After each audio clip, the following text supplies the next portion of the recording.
क्षणी आम्हाला आनंद पाहिजे, तर त्या आनंदासाठी आम्ही काय केलं पाहिजे?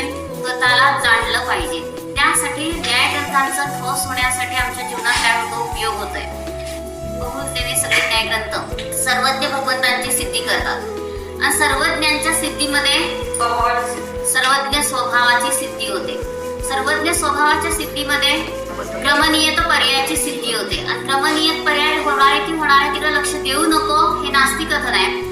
स्वरूपाची उपलब्धी कर हे आस्तिक कथन आहे. मग अशा रीतीने जो स्वरूपाची उपलब्धी करतो तोच जीव मोक्ष मार्गस्थ होतो.